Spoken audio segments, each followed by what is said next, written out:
Uninteresting facts. Wax's podcast.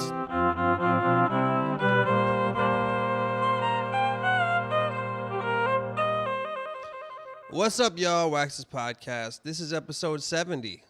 That seems like a lot of episodes to me. I don't know about you, but that seems like a fucking lot.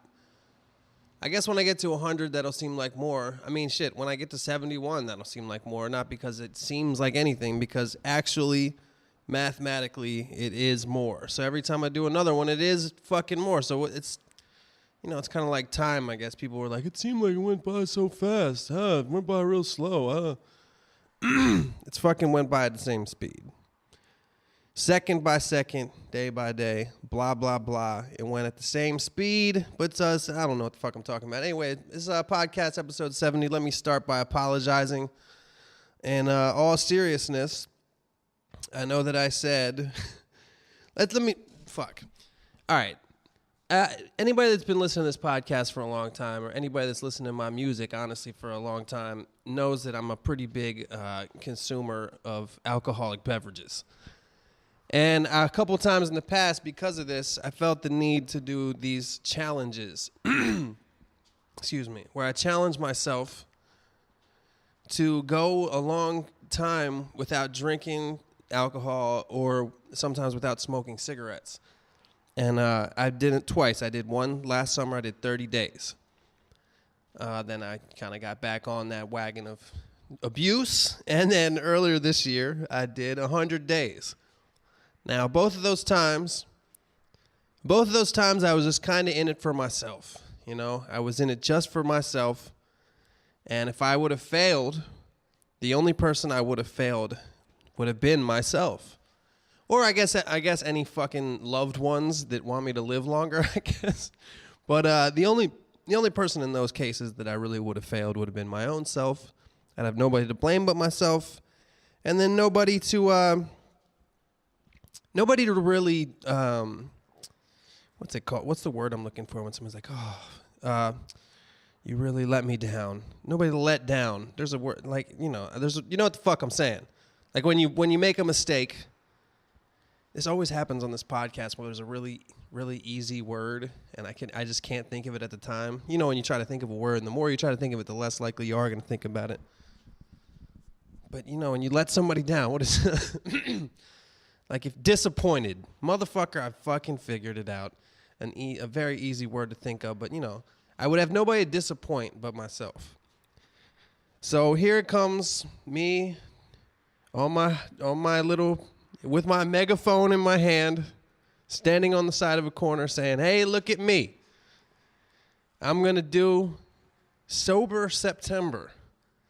I tell everybody on the podcast that I'm going to do it.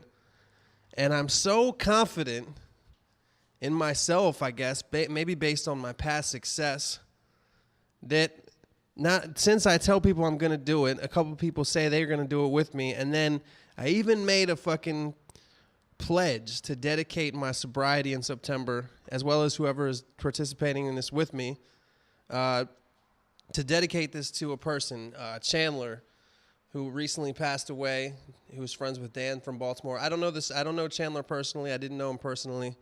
But I did dedicate the month and dedicate this struggle to the life that he lived. And, of course, I must be a fucking selfish piece of shit because, of course, the time when I do I'm kind of doing this for others as if this was Jump Rope for Heart or something like that. Kind of an old reference there. As if I was doing this. The one time I do this thing for others, I will admit that I fucking failed. I failed the Sober September challenge. I'm sorry to laugh. I didn't mean to laugh. I'm only laughing at how absurd it is that I did. And Dan from Baltimore and and anybody who's listening that knew Chandler, I don't mean any disrespect whatsoever to him with my failure on being sober in September. I'm going to go through what happened. I'm going to tell you what happened. I'm making this way more serious than it is, you know.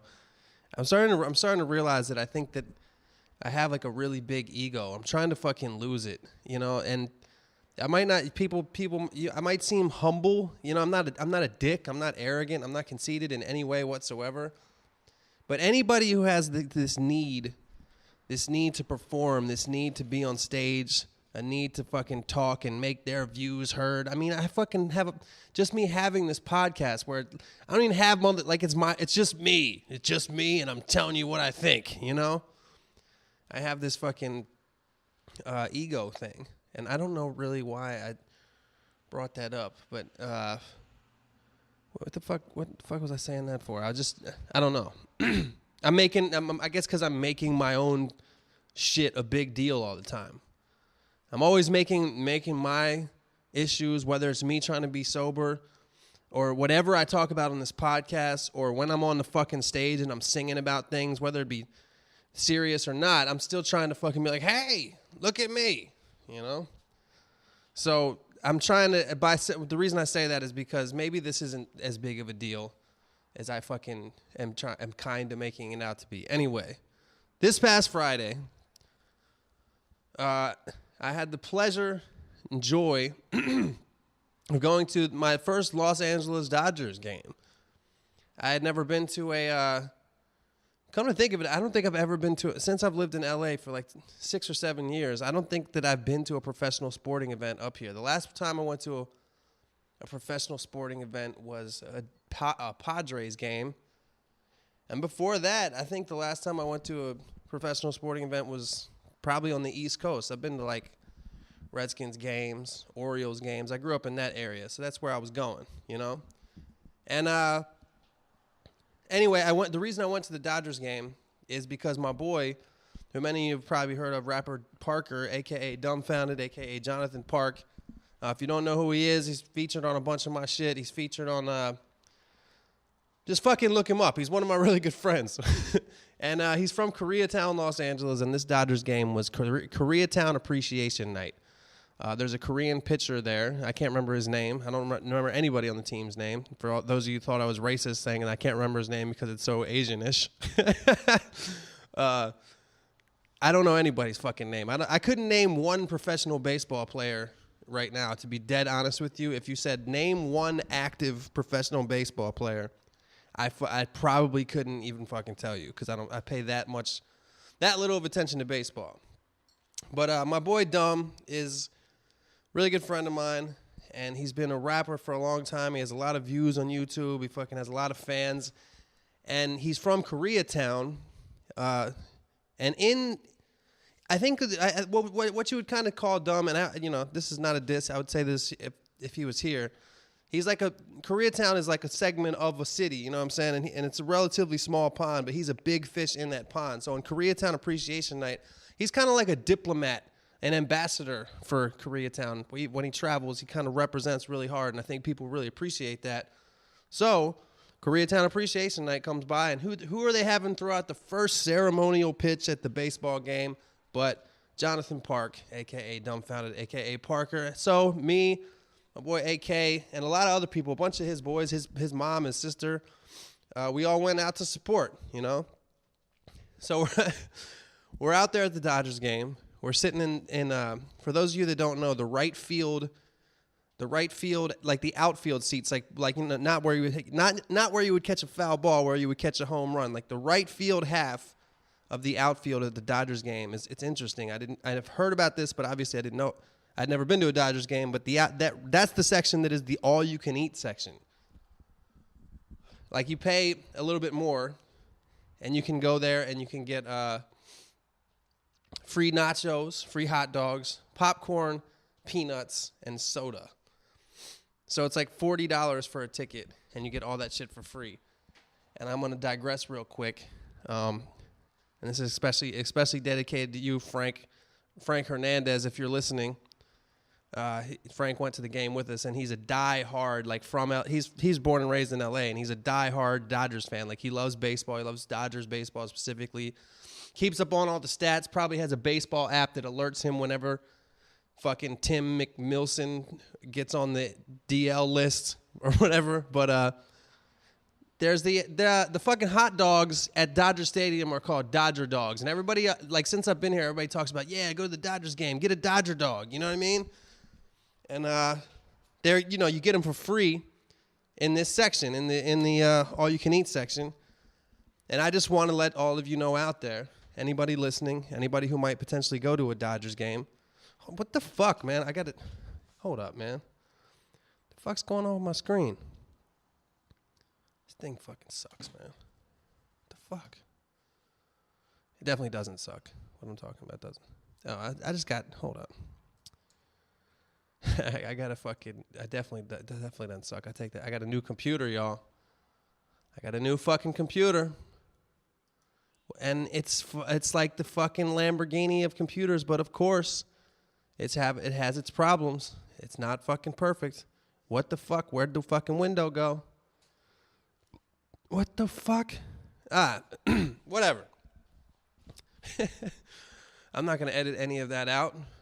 I probably should, but you know what? I don't have time for that shit. I got other things I got to do. You know what I mean? I got to masturbate immediately after recording this podcast. After that, I have to clean up a little bit, then take a shower. Then I have to go outside and walk around aimlessly. So obviously there's no time for me to, Jesus Christ, y'all. I don't know what I was just talking about, but I'm a little upset right now. I digress for a little bit. I got a really nice new computer. I spent a bunch of money recently, y'all. My old home studio was fucking up. It wasn't working properly. My audio interface and my computer are like 4 years old, and it's kind of like, I think that's kind of like in the world of computers, especially nowadays, that's pretty old. 4 years. And it was just slow, and I literally could not record vocals without there being some type of latency. If you don't know what that means basically something happens between the time I'm talking to the microphone, between the time you hear it back to yourself, where there's a delay. And you cannot record rapping or really anything that's with your voice when that's going on. And, all you fucking audio geeks out there, I know what you're saying to yourself, all the little fixes that you know, all the little troubleshooting methods that you're thinking about in your head right now. Did you try the hardware and the buffer size? Did you try deleting? I already tried all that shit. I tried it all. I searched several websites. I looked at several YouTube tutorial videos of children telling me what to do. And I did what those children told me to do. And none of the shit fucking worked, so I dropped a bunch of money. I got new speakers because my speakers was fucked up. I got a new audio interface. I got a new computer. The Mac Pro, the big dog of the Apple Store. The Lamborghini of the Apple Store, while most of you walk out of the Apple Store with a fucking iPhone or whatever. I walked out with the best thing you could possibly buy in that bitch. And what happened just now? The first podcast I record, I'm already getting errors. Shit is shutting down. Things are fucking up everywhere. So I'm fucking furious right now. I don't even remember what I was talking about. I was talking about Dodger dogs. Good.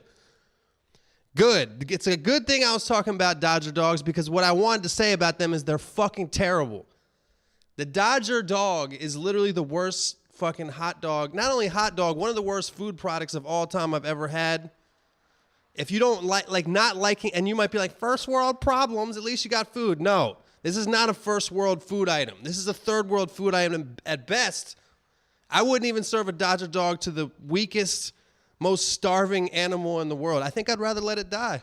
I think I'd rather let the fucking mangy mongrel die of starvation than feed him this fucking disgusting product, which is passed off at food almost every night during baseball season at Dodger Stadium. I'm just saying it's a bad hot dog, yo. I don't really, wouldn't really let an animal die. Come on. I ain't like that. But I'm saying it's a pretty bad hot dog. What the fuck was I talking about? Oh, yeah. So I'm at the Dodgers game, and, we're eating our hot dogs, terrible hot dogs. By the way, DJ Zoe ate 5 of them. Not even over the course of the game. So make fun of him on Twitter if you follow him, Zomano, at Zomano. Tell him he's a fat fuck for eating 5 hot dogs. Please, at least one of you fucking make fun of him for that. He's ate 5 in a row. It wasn't like throughout the game he ate 5. Like he got a pile of hot dogs from the free hot dog area and sat there and just ate 5 in a row as if he was practicing for the Nathan's Hot Dogs 4th of July hot dog eating challenge. And, so Dom threw out the first pitch. For anybody wondering, he did a good job. It was it looked like a strike from how far away we are, but when I saw the close-up footage, it wasn't a strike, but it was still a pretty good pitch. I would say a first pitch where the catcher can really not move very much and catch it is a pretty decent first ceremonial pitch at a ball game.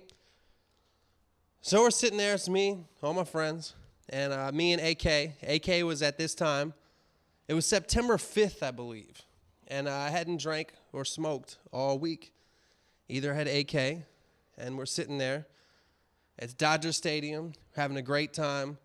What's cool? What is cool about Dodger Stadium, and what I actually will say about, and you know what? To be honest with you, the Dodger dog even kind of fits into what I'm about to say.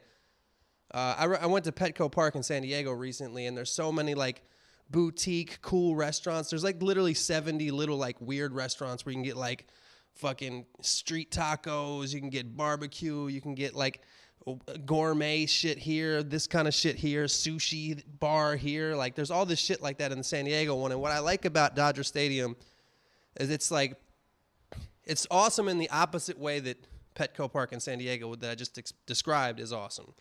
It's just baseball, you know, like there's like a dude playing an organ. They have da-da-da-da-da-da and all the classic people doing the wave.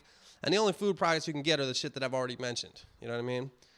So I do appreciate that. It just feels like it feels like some like old school throwback Americana almost, like just baseball shit, you know? And I enjoyed it. We were having a great time. And I know I'll probably never go to a Dodgers game again. Just being honest with myself. I mean, I haven't gone in 6 or 7 years. It took my friend throwing out the first pitch for me to attend a game. So me and AK kind of somehow convinced ourselves that we'd just drink a beer, you know? And for AK, that beer turned into like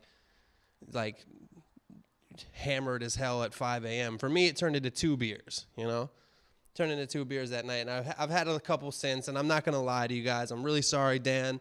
Sorry I let you guys down if you feel that way. I don't know if you do or not, but I'm sorry. I failed the challenge. I failed the Sober September Challenge. And I don't know exactly what I'm going to do from here on out. It's still early. It's actually September 11th today. Sorry, if any of you guys know anybody who was a victim of September 11th, I go out to you, your families. I give you my blessings and prayers. That sounds like I'm being a dick now. But anywho, speaking of Apple Store, you know what else happened this week is Apple had this big ass, like I guess for like a month, they've had a counter on their website, like a countdown because they're going to announce something new. And it's like, yeah, it's going to be the iPhone 6. Like there was the iPhone 5 out for a while. Like, of course they're going to announce the iPhone 6. But they also announced the Apple Watch, this watch you can get for $350, which is essentially like an iPhone that's small with a strap on it that doesn't even have all the stuff that iPhones have on it. Apparently, I didn't really watch the shit, but I did watch how people react to it. And I find it interesting that, and my brother said it was crazy. My brother works at an internet security firm. So most of the people he works with are, for lack of a better word, kind of like computer geeks, you know? And he said everybody in his office was transfixed on this Apple live feed talking about the iPhone 6 and mostly the Apple Watch. They were transfixed on it like as if they were watching some type of religious feed, you know? As if whoever the fuck was talking was some kind of god, some kind of godlike figure, you know? And I'm starting to think that like, well, really our God is money. That's really our God. But I'm starting to think that there's some weird shit with Apple where people almost worship them, you know? Like anything that Apple puts out, people will buy. That fucking stupid watch is $350.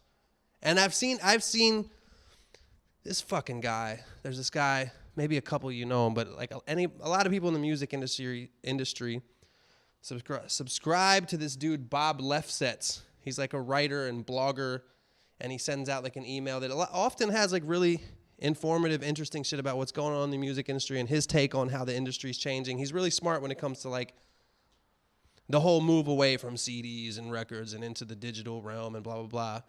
But he's also like this big fan of Apple. He's just this huge fan of everything they do.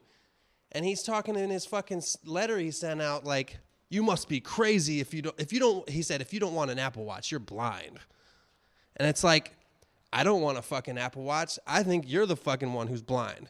Like, what do you need an Apple Watch for? You have an iPhone. It can do everything. Like, you just want it on your wrist? Like, nobody even wants a watch. Like, I don't get it, man. I don't get it. I didn't even know what I'm talking about. You know how this podcast is. I just fucking ramble and rant and rage and rave, you know? But I'm sick of the fucking Apple thing. I'm sick of how people are just fucking sheep. People will believe anything, man. People will believe that they need anything that they put out. And I'm one of them, dude. I had an iPhone 4, and now I have an iPhone 5. And you know what? I wouldn't be surprised if I ended up having an iPhone 6, because there's probably something that I don't know about yet. The only reason I got the iPhone 5 is because for some reason, the iPhone 5 only, like if you go to Europe, you can only use the iPhone 5. You couldn't, for some reason, the iPhone 4 did not work. You could not make phone calls to America with the iPhone 4 in Europe. So I upgraded to the iPhone 5 for that reason alone.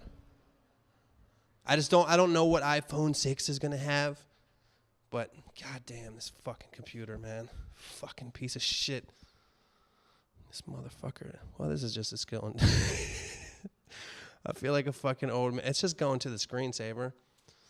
I just need to change my settings so it doesn't go to the screensaver as fast as it's going to be really interesting listening for you guys. Really interesting listening to me right now as I go in and change my screensaver time to 1 hour. It was at 20 minutes. And I think it needs to be longer than that, you know. So now it's at an hour. But yeah, I just think that people are sheep. People will do whatever they are told, especially by Apple. There's something about Apple that is like a religion. It's like Jesus. It's like Jesus came down and said, and had made a big announcement. In 30 days, I'm going to make an announcement. And everybody waited. And they look at the fucking counter. They're like, oh, only 22 more days. I can't wait till the day that Apple makes the announcement. I'll have my eyes glued to the screen. It's like Steve Jobs is like Christ that already died, and now the religion is Apple. You know, like you look back at Steve Jobs and he's Christ. And the religion now carries on. And it's like there's a message from the grave of Steve Jobs that will be announced in 30 minutes, 30 days.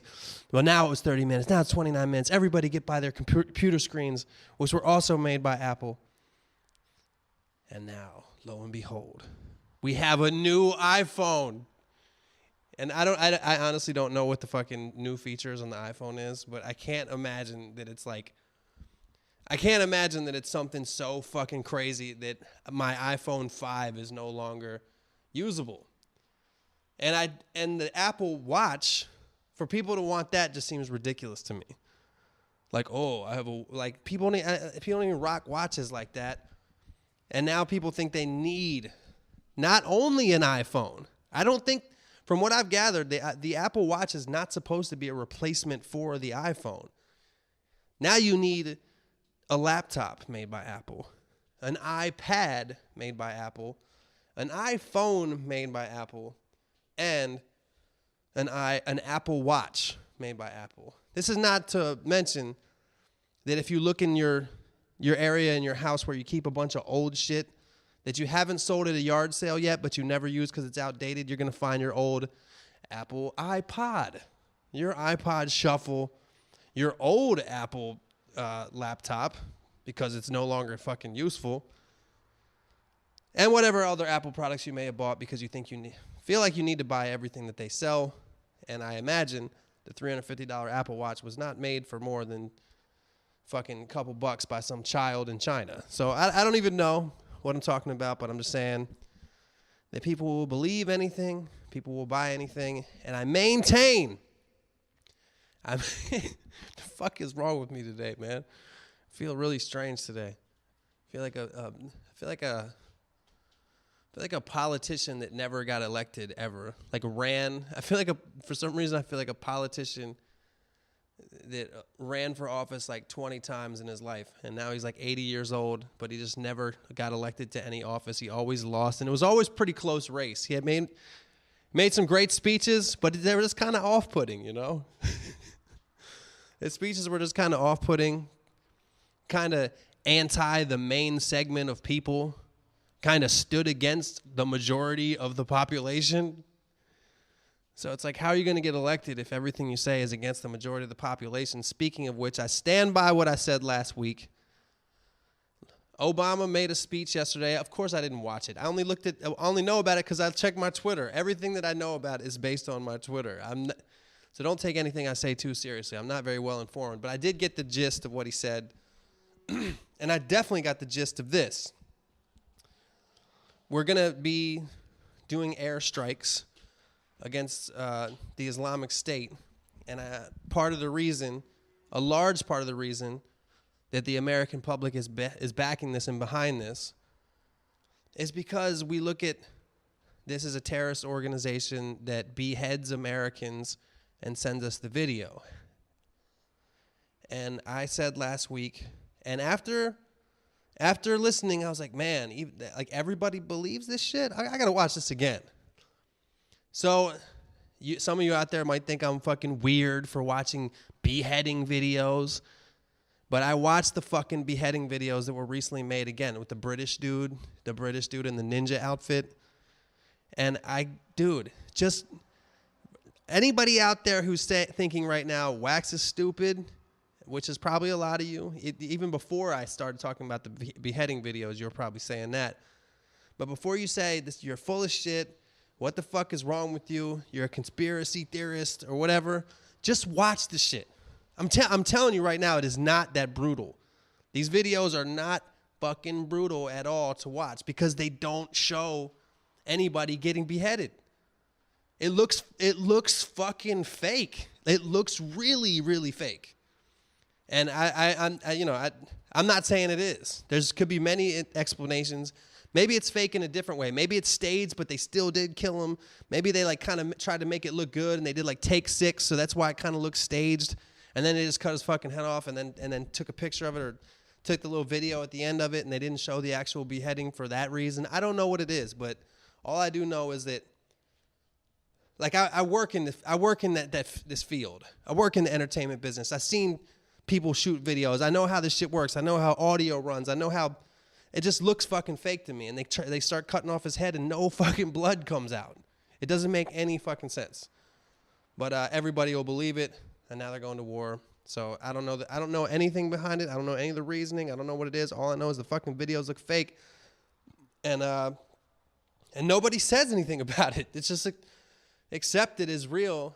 And most of the mainstream news just says U.S. officials say that it's real. So you're just supposed to believe, quote, U.S. officials, unquote. That's what they literally say. U.S. officials. U.S. officials have blah, blah, blah, its authenticity. I can't think of words today. You know why? Because I drink. When you start drinking too much, and this is really why I did the 100-day challenge. If you drink a lot for a long period of time, like a good amount every day, you'll just start to be like that. You'll get what they call affectionately in the medical world, wet brain, where your brain is just so fucking soggy and full of alcohol and booze, full of booze, that you can't fucking think of words. Very common that you can't think of like if you're talking about a song, you'd be like, who sang that song? Or what was that band? Or what movie was that? Like those kind of thoughts you have where you just kind of remember something. The more you drink, the less chance you ever have of remembering shit like that. Talk to your friends who don't drink a lot. They all know that shit.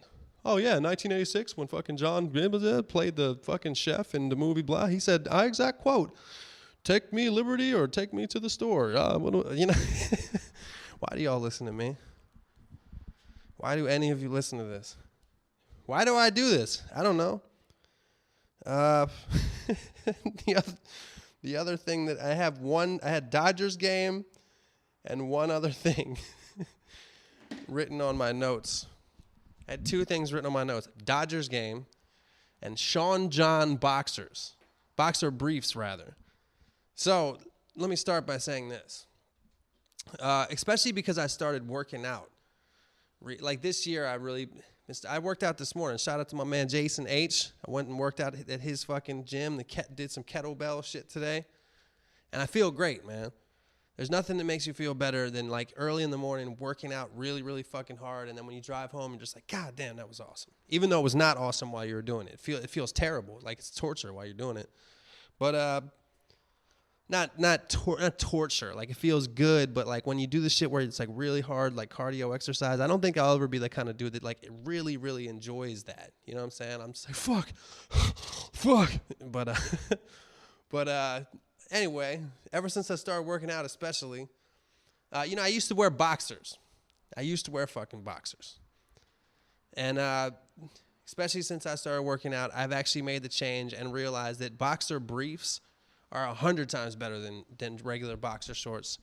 As a man with your fucking whole ball and dick region, you know what I'm saying? It's better to keep it stable, and it's good to have like, I don't know, it's good to have it like not touching your fucking inner thighs. You know what I'm saying?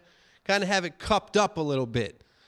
Maybe it's because I'm getting older and my shit's hanging lower. I don't know what it is, but I used to wear boxers and be fine with it.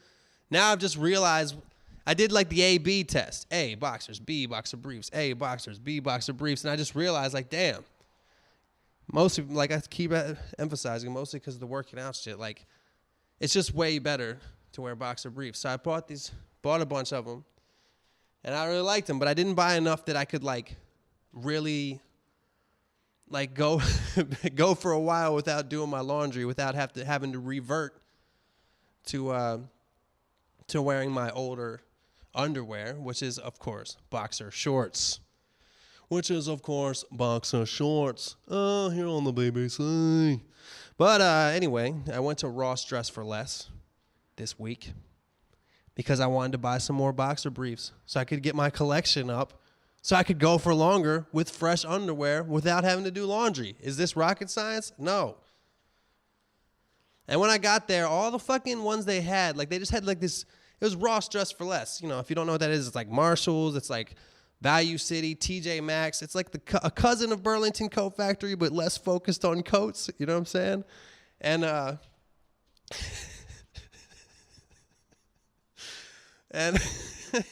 what the fuck am I talking about? Yeah, so they had like a fucking bargain bin. It was like an underwear bargain bin where boxers, boxer briefs, regular briefs, socks, wife beaters, T-shirts, Hanes things were all there. But there's something about these discount stores where they really like having name brand stuff. So instead of it being like, if I would have went to Walmart, it'd been like Hanes, Fruit of the Loom, whatever other popular underwear companies there are. You know what I'm saying? Etc. But when you go to Ross Dress for Less, the boxer briefs are like Puma, Reebok, Ralph Lauren, Sean John, you know? And the Reebok ones, they have like, you know, the elastic band on the top that says all these, like, so Reebok, real big. And the same thing with Puma Tiger, Puma fucking stripes, the word Puma. And I was just like, dude, I don't feel like representing Reebok on the top of my fucking underwear. I don't feel like having all these big-ass name brands. I was just looking for some regular-ass ones that were plain, you know? And the plainest ones I saw were the Sean John ones, which, you know, Sean John is Diddy's company because his name, I think it's Sean John Combs. I'm assuming his middle name is Jonathan or whatever. That could be wrong. I don't know. Maybe whatever. But his name is definitely Sean. And they look like the most blank ones. They looked like they were totally blank, and they just were like having to be Sean John. But they were folded in a way. Once I got back to my house and unfolded them out of the package, there's actually like a thing right on the front of the elastic. It's really small, especially compared to the Reebok and Puma and the Polo one they had, which were these huge letters. You know, those were made for people that really want to be like, yo, like they wanted other people to know that their fucking boxer briefs are name brand. You know, oh, you walking around with them Hanes on? I got these Reebok joints. I don't know why you would want to promote the fact that you have Reebok boxer briefs. But I guess maybe that's just a marketing ploy from Reebok. I don't know what it is. Anyway, on the front of the elastic thing of these things, it says Sean John. And I got home and that pissed me off. Like, I don't know. It's something about, like, Diddy's name, like, my underwear represent Puff Daddy. You know what I'm saying? Like, there's something about that upsets me, you know? Like, and it's printed. I don't really care. Like, if they're good underwear and they look blank, you know, and they happen to be by Diddy, maybe they're a little bit fucked up. That's why they're at Ross Dress for Less. That's fine. But now, I got the fucking name on it. And to me, that's as if I'm walking around. Granted, it's my underwear, so not too many people are seeing it, but it's like as if I'm walking around proud that like Puffy's name is like right by my dick and balls. Like, this is Puffy. I'll do this because Puffy did this shit. Like, there's something about that really fucking irks me. I don't know exactly why, but I can only tell you, Jesus. All right, this is fucking bullshit, man. This is bullshit. All right, I'm going to try to fix this computer, and then I'm going to get to the questions and comments. All right, questions and what's it called? Shout-outs. All right.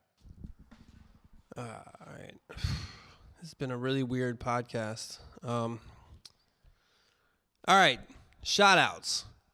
Tyler from Canada. Angus from Australia, who recommends the Action Bronson video, Easy Rider, which is a crazy music video. That's a really dope video. I love how he plays the guitar solo at the end. It's fucking hilarious.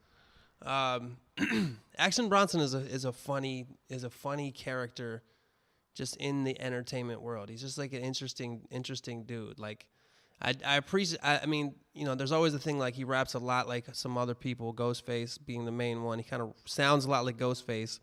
But I appreciate the fact that Action Bronson like doesn't take himself too seriously. Like his videos, he just clowns, and I enjoy that. I just like people that don't take themselves too seriously. I think a lot of times people that do take themselves too seriously don't realize it. They're the ones who are actually corny. You know, like I've said on this podcast before, the word corny is one of the most relative words in the world, subjective words in the world, and it's probably a better way to say it, but. People that might find Action Bronson or myself or anybody who kind of does crazy, silly shit like dressing up like women or whatever it is in their videos, people think that's the corny shit. But to me, people who take themselves super seriously and just have to look cool as fuck 100% of the time, to me, like that's the corniest shit ever.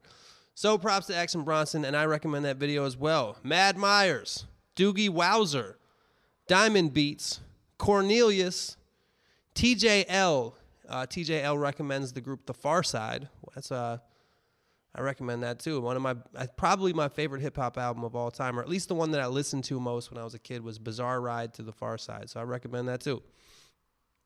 Also from TJL, he recommends his own single. He is a musician himself. He's a rapper. He goes by the name Eclectic. And he has a song featuring LA rapper Verbs, and that song is called Vagabond. I have actually not listened to the song.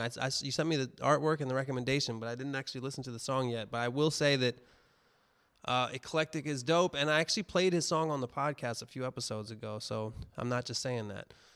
Anthony S., Farrell the Earthworm, Jack B., BM Craze. What up, Craze? Ed in Chicago. I like the reverb I got on this track. It's a little different than I used to use. Yeah. Feel me? Hey. It's a perfect amount, man. It sounds really good. I'm not even using my nice mic. I'm just using my handheld SM58. Ben K. And Anthony from Dublin. All right, let's do a couple recommendations. This is Scott in New York.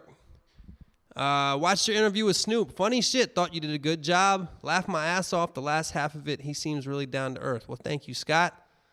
I'm a longtime fan and think it's awesome that you are receptive to your fans. Anyway, I have some recommendations for you and your listeners.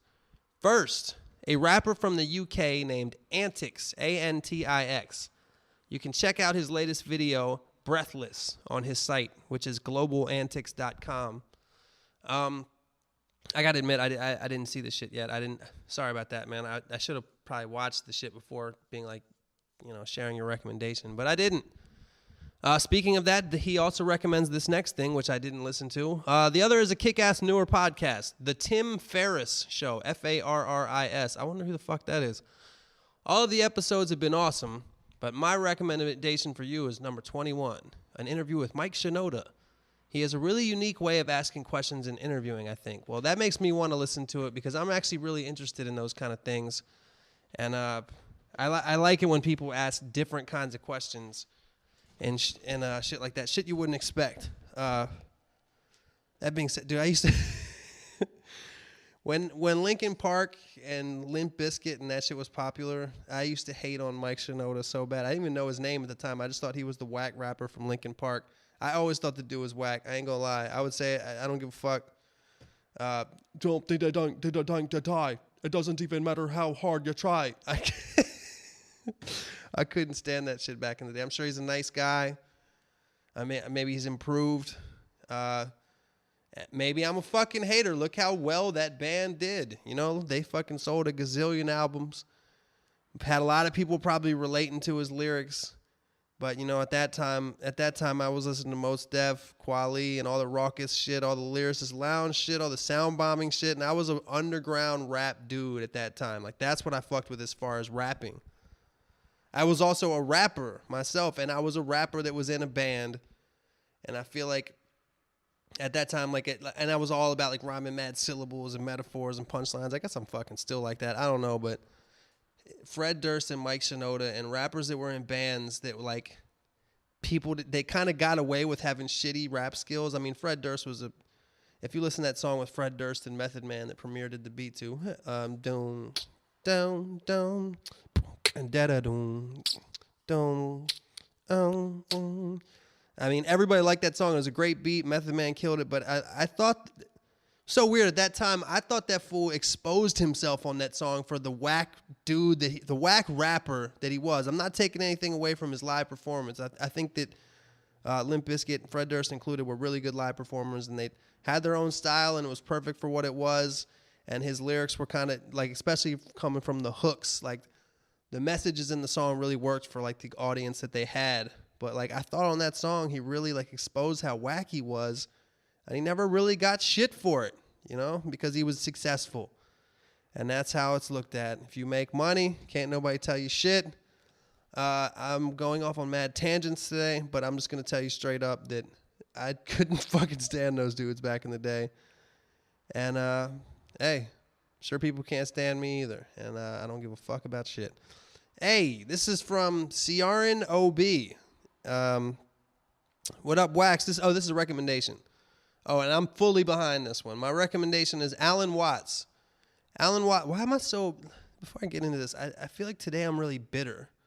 I've been really negative today. Some of y'all might think I'm a fucking kind of like weird hippie or something like that, but recently I've been really trying to focus on like losing my ego and not being so critical and just not being bitter at all. And I feel like I've succeeded. And then, of course, I get to this episode of the podcast, and I've demonstrated the opposite. I just hated on Limp Bizkit and Linkin Park. Them shits was hot 10 years ago, if not more. What the fuck why am I still carry that around with me? Do I still carry that hatred around with me? I don't know. I hated on all kinds. I hated on the American public. I hated on Barack Obama. I hated on Apple. I hated on everybody who wants the Apple Watch. I probably hated on fucking millions of people today. And that's what being better about not hating is, Wax. That's what it is. See how I even when talking to myself, I call myself my egotistical rap moniker, you know? I don't call myself Mike, I call myself Wax because I'm such a fucking egomaniac that I have to be referred to as that shit. What else am I fucking oh yeah, the reason I even thought of all that is because Ciaran's recommendation was Alan Watts. And Alan Watts is a British writer and philosopher I recommend strongly. I only discovered him in the last year, and he's been a huge influence on my life. You and my fellow listeners should check this shit out. I'll post a couple links of examples of his kind of stuff, and he speaks the truth. This dude, Alan Watts, I had actually heard of him before, and he has a lot of really good things to say, man. So if you just go to YouTube and type in Alan Watts, try to find the thing he says about suicide, try to think the thing he says about, like, he has a lot of good points about how we value money. Society values money. a lot of good points about like the fear of death. And I don't know, it's a really positive listen, and it's really, really interesting, man. So thanks for recommending that, CR. This one, I just really like your name. This one's from Joseph, a.k.a. King Barbecue. How's it going, Sir Wax-A-Lot? Started listening to the podcast a few months back, and I'm sure you'll be pleased to know my review is positive. Well, thank you, man. I thought I don't know how, but I thought I would write in with a question for you to discuss on the podcast. Has there ever been a music artist, actor, sports person, or other figure that you had really liked, but upon an event has left you questioning your support and or ceasing support altogether? If so, who and what was it that they did that left you feeling that way? The reason I ask is that I'm currently experiencing this change of opinion. I came across someone posting up songs on the internet about 6 years ago and have been following them since. We're both around the same age and have contacted each other on social media, etc., and I've watched the artist's followers and fans grow exponentially. In this case, the artist hasn't changed musical style or committed an insane crime, but rather seems to support something politically I can't seem to swallow. It's a vote coming up that could literally see a region break away from my country.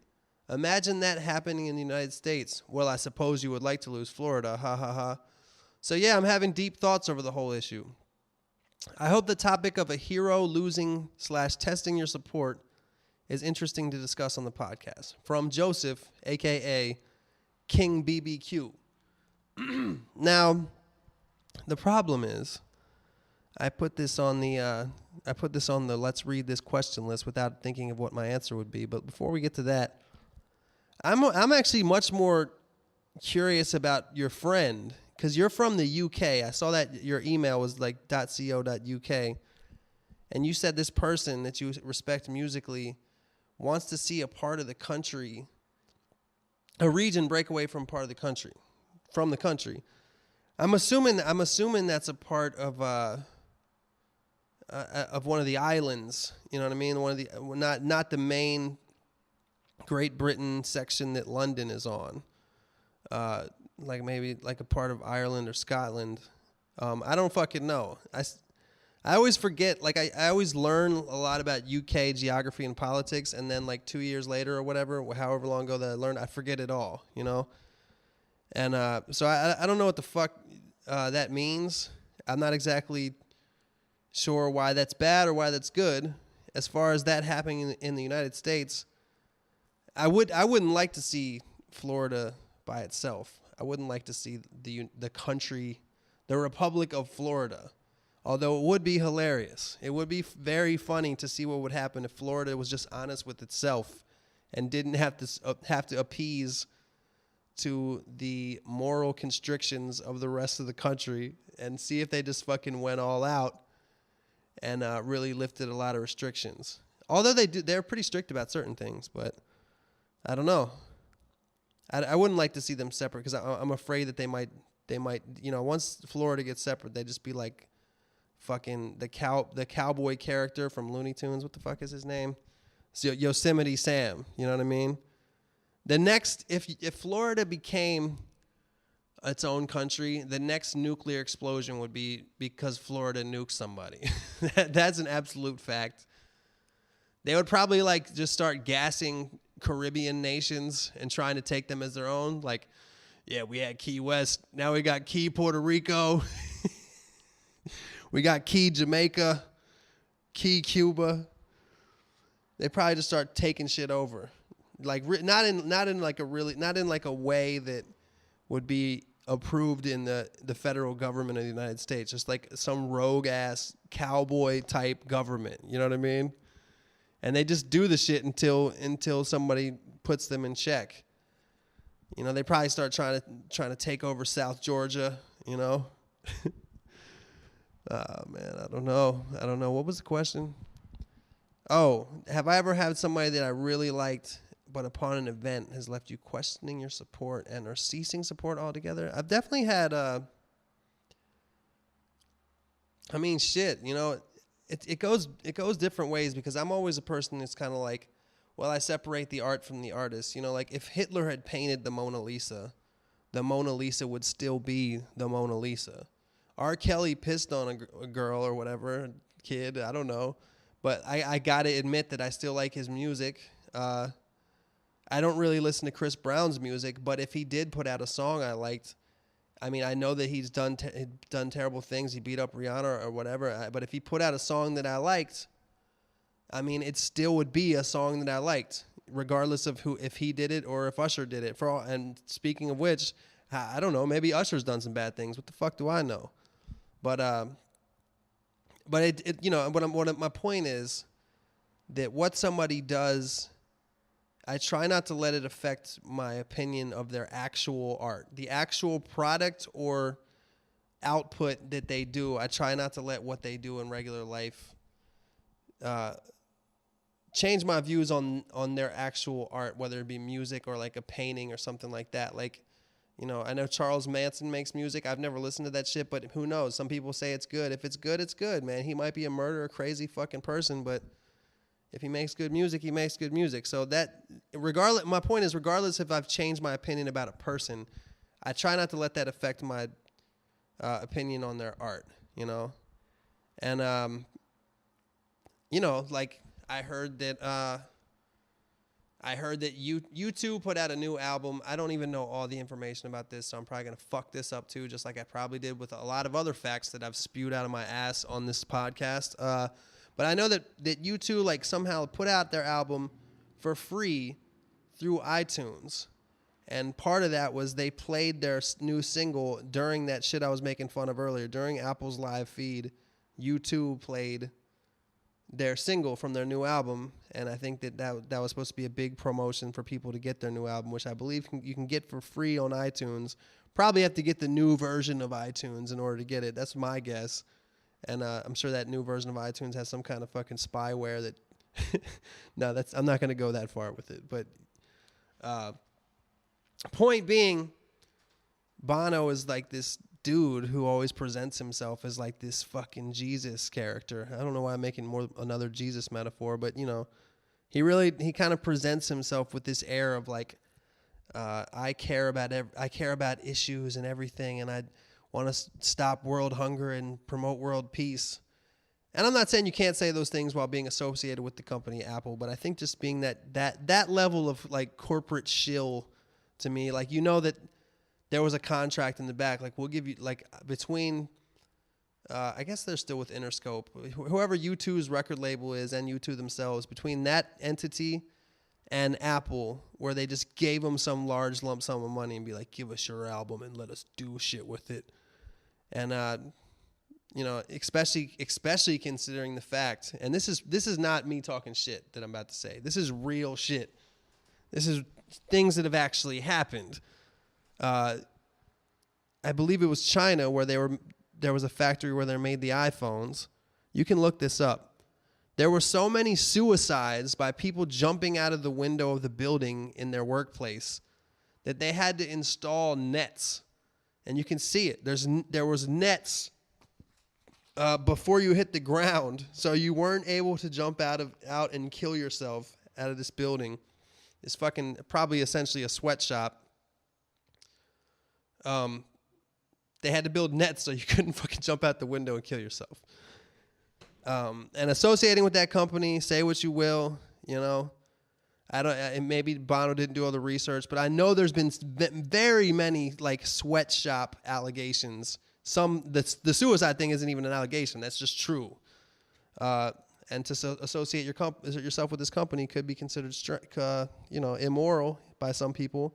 That being said, my whole point in bringing that up was, if I listen to that U2 album and I like that shit, which I'm probably not going to do, let's be honest, but if I do listen to that U2 album, the new one, it is free. Maybe I'll check it out.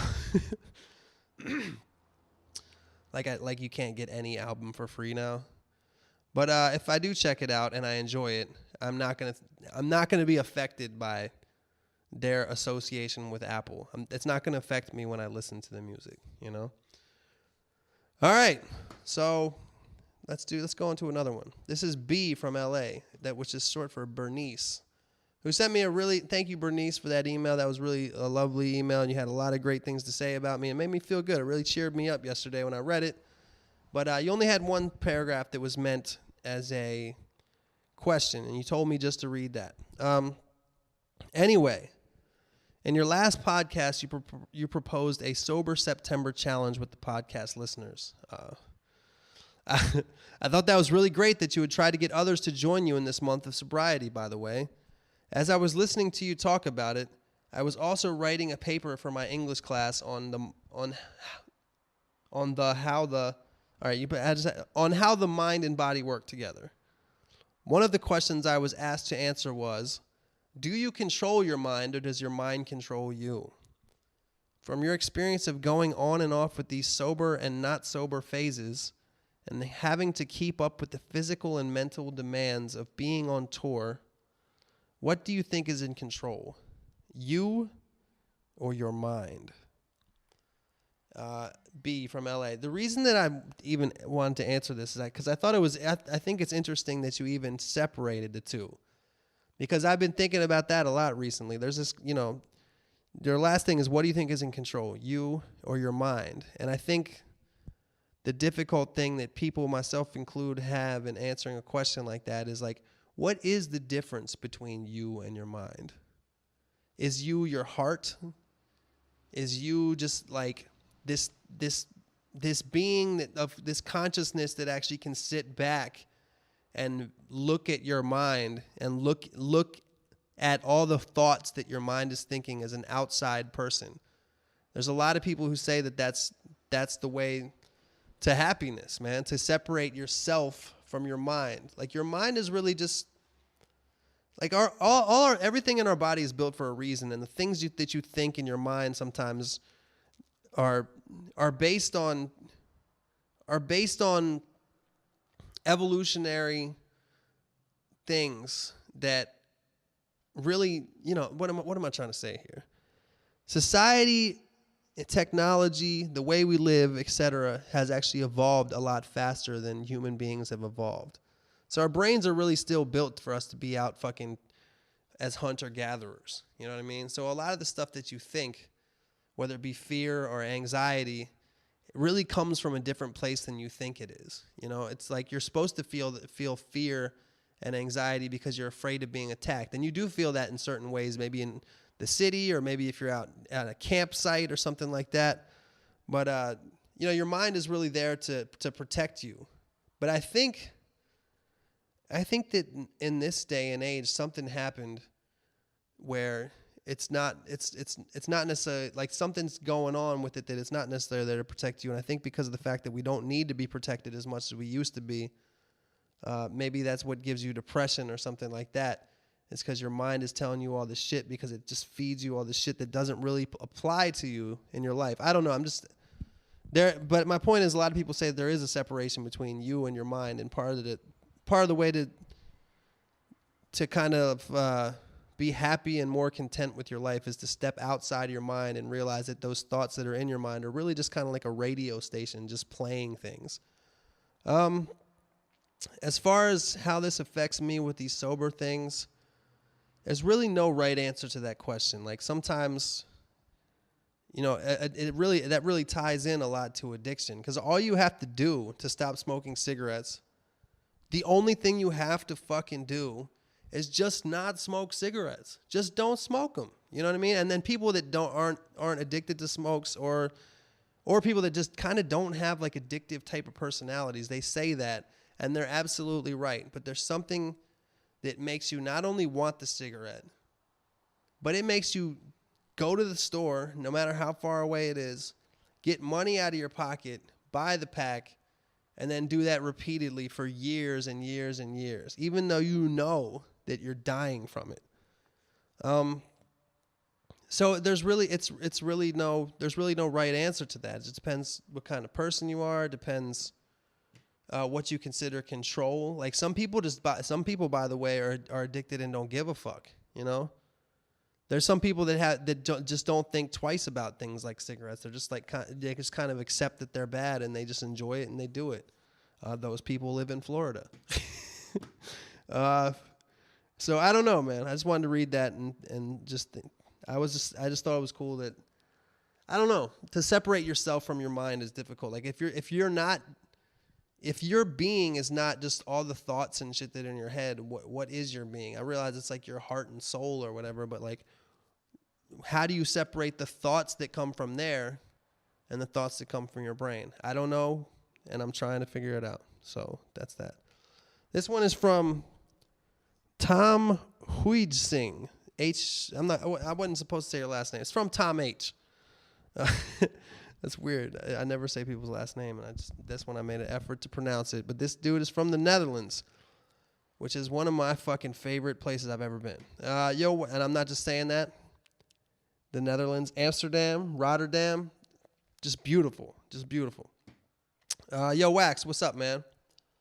Just wanted to let you know that I really appreciated the advice you gave to one of the listeners of your podcast. Some guy was on the verge of quitting school. You advised that even if you feel like you may not need it, you should just finish it because it shows that you have it in you to finish things and you're not a quitter.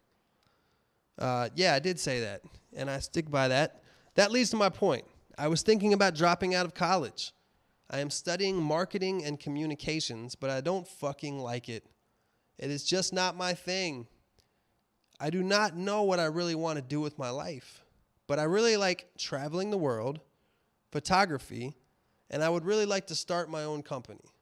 I'm not the type of person that wants to work for a boss for my whole life. I just want to do my own thing. It would be great if you had some advice for me, because by listening to your music and podcasts, it really seems like you're a guy with the same mindset as me. I'm sorry for the long read. Would be cool of you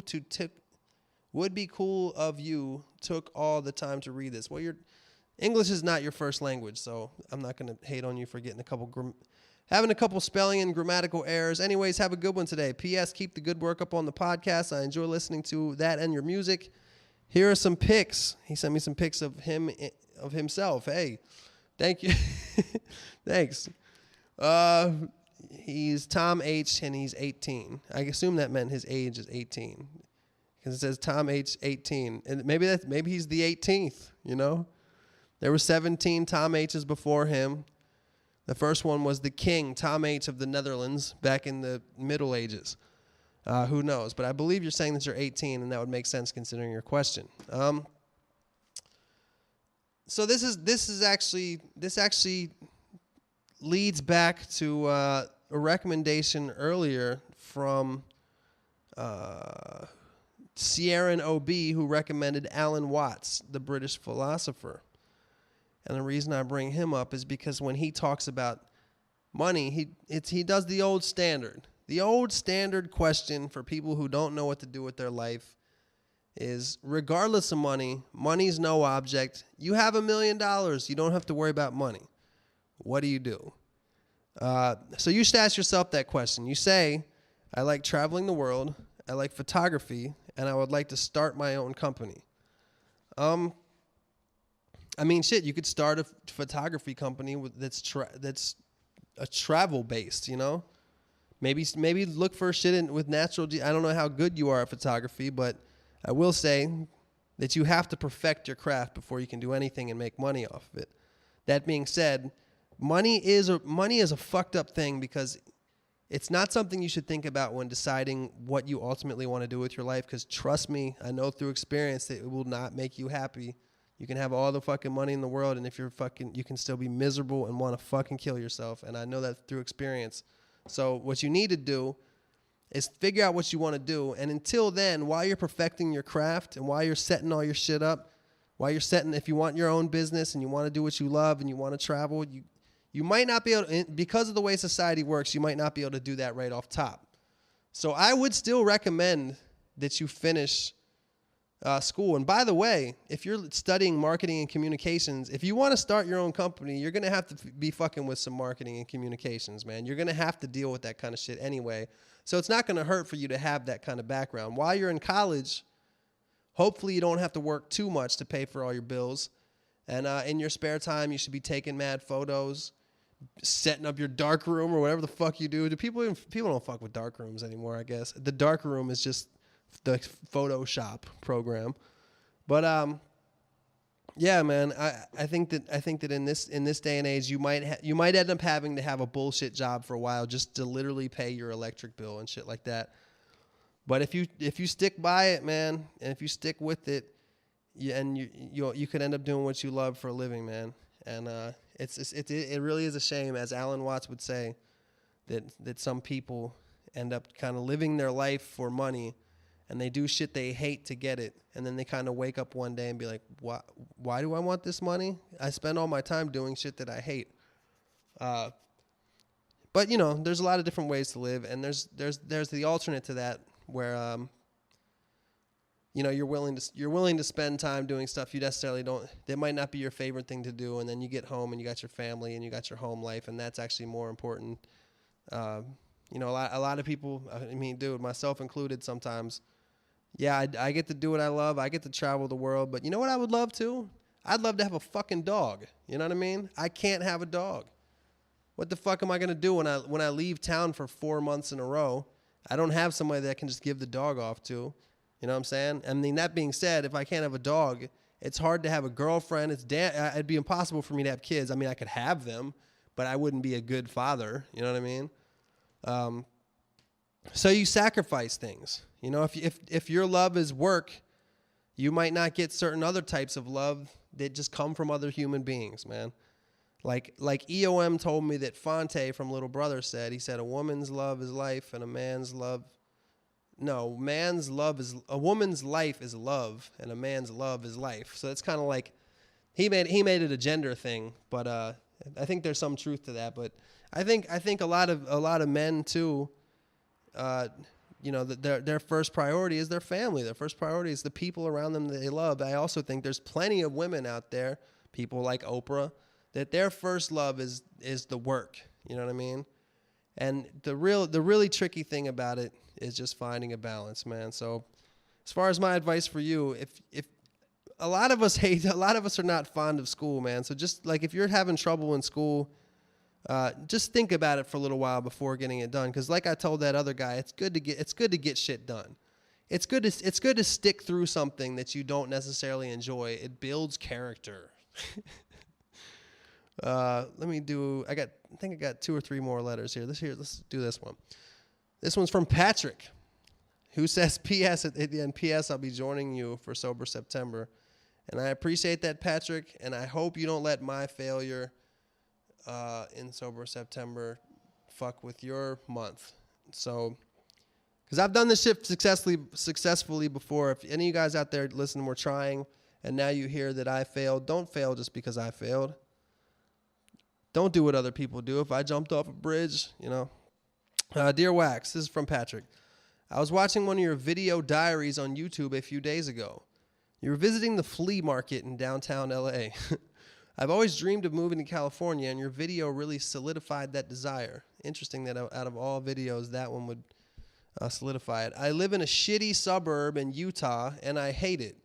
I think I would love the culture and climate of Southern California. What advice would you give me? Should I move to LA? What part? How was your experience when you first moved to LA? I love your music. It's a huge inspiration to me. It helps remind me to stay positive. Thanks, man. I appreciate the praise. There was some further praise. I appreciate that, Patrick.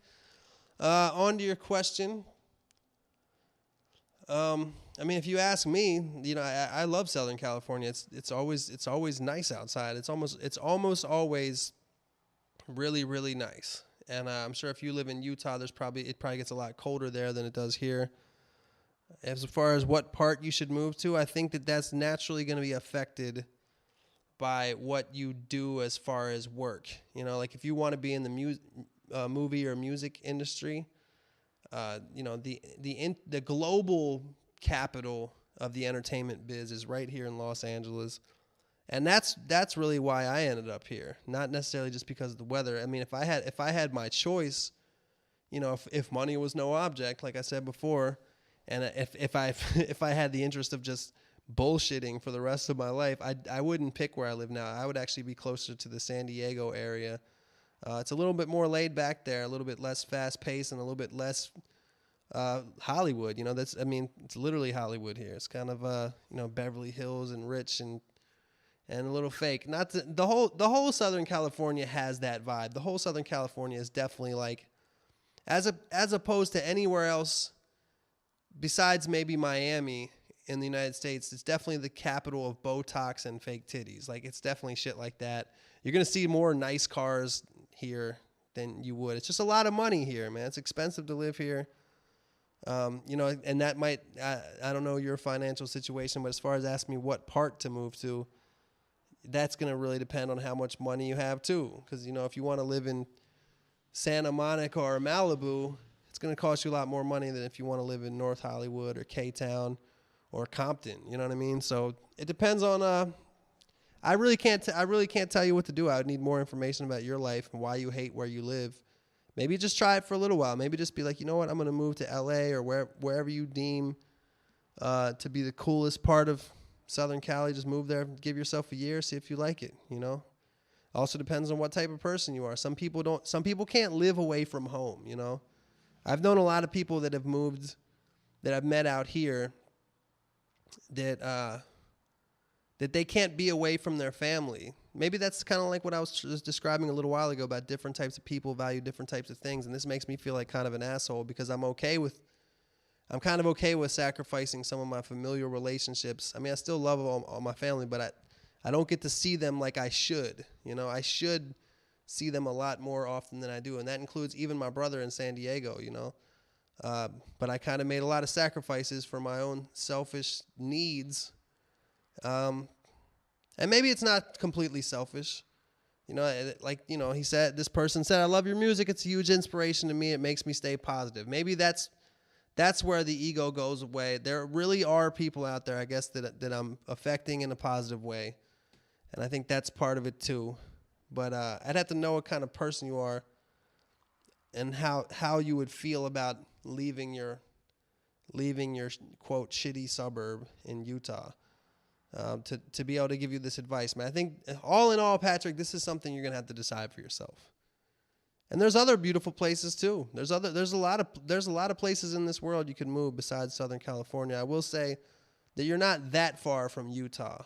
You know, you're fucking far from Utah. Whatever. I don't know, man.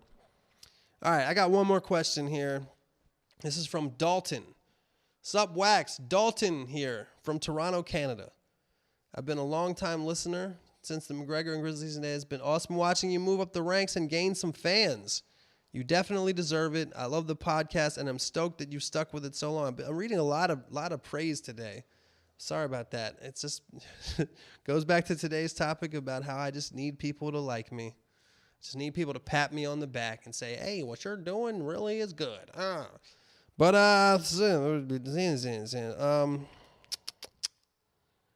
what am I talking about? Okay, so I love the podcast, and I'm stoked that you've stuck with this so long. Since some of the topics of discussion on the podcast tend to be things that people would normally shy away from talking about, I thought I'd share this story/question with you and the fellow podcast listeners. I'm 21 and have recently gotten out of a long-term relationship.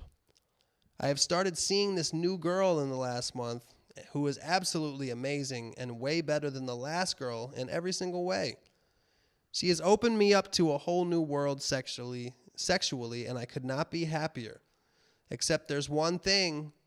Almost every time we're getting it in, and it comes time for the grand finale, I pull out and get ready to blow my load, ... Then she lets out a huge vagina fart. I'm not talking like a little poof either. I'm talking like a full-blown 3 to 5 part vagina blast, all caps. It usually ends up happening mid-cum, so it's not like I can stop. She always ends up bursting out into laughter, as do I. So I'm stuck there trying to aim this load while she's sitting there trying her hardest to still be sexy for me, all while letting out intermittent vagina farts and laughing. Part of me wants to hold off and wait to bust my nut until inevitable queefs have subsided. But I know I'll just be back at square one and have to start all over. Another part of me is worried that if I keep this up for any period of time, I'll just expect the vagina farts and grow accustomed to nutting while being serenaded by an orchestra of queef? What if it gets to a point where I can't come without hearing those damn fart noises? I don't want to be that guy. Any suggestions or opinions? Hope you get a chance to read this and share it on the podcast. First of all, if you just made this shit to be up, if you just made this all up to be funny, that's pretty good job. You know, it is pretty funny the way that you described it. Now, what a queef is, I don't know if you're being serious or not, but I'll just entertain it as if you were being serious. First, well, let me start by saying, if you got to a point where you can't come without hearing queef noises, then that would be a problem. I don't think that'll be the case, because if your girl that you're with steadily does that, it would actually turn you on a little bit more to have something different, as we say, strange. So to hear the silence would probably be really welcomed and make you blow your load even harder, Dalton. But I think all in all, you should be happy, and I'll tell you why. Because what a queef is when it's basically just air. Like you're with your cock, you are filling her vagina with air. And I guess your cock is so massive that there's just no room. There's just no room around it to let out air. So it's only when you take it out that air can even be let out. You just have a straight up plug. It just plugs the whole thing airtight, and the little bits of air that do get in there get pushed in. And when you pull out, it's almost like plunging a toilet. Just air comes up and the whole thing just releases.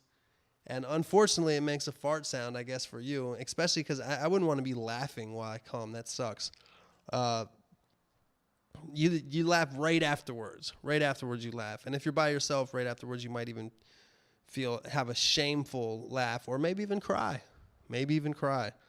But I think that you should be happy with yourself, Dalton, because most likely you're just beating it up so hard that you are leaving no space for anything else in there. I think I'm thinking about it right now. There's a comedy bit about this. Patrice O'Neal did a comedy bit about this. I don't know if it had to do with queefing, but he said something about filling the girl up so there's no air. I don't know if he was talking about queefing or not, but I think it was Patrice O'Neal. Somebody did a comedy bit about this. But yeah, you should be happy, man. You are just beating it up. There's no room for anything else in there but your penis. There's probably some fucking rips on the side, you know, on the top and bottom crease of the vaginal hole. There's probably she probably is going to need some stitching up there. If not, the air will come out that way, and it'll just sound like it's coming. You have a hole in a bike tire while you're fucking. Okay. That being said, this is a longer podcast than I thought it would be. Very strange podcast too. It's a really weird one today, but that's just how these things are. You know, I don't understand why I even do the podcast in the first place. Why I've done 70 episodes of me just fucking ranting. But thank you for listening, and be safe out there.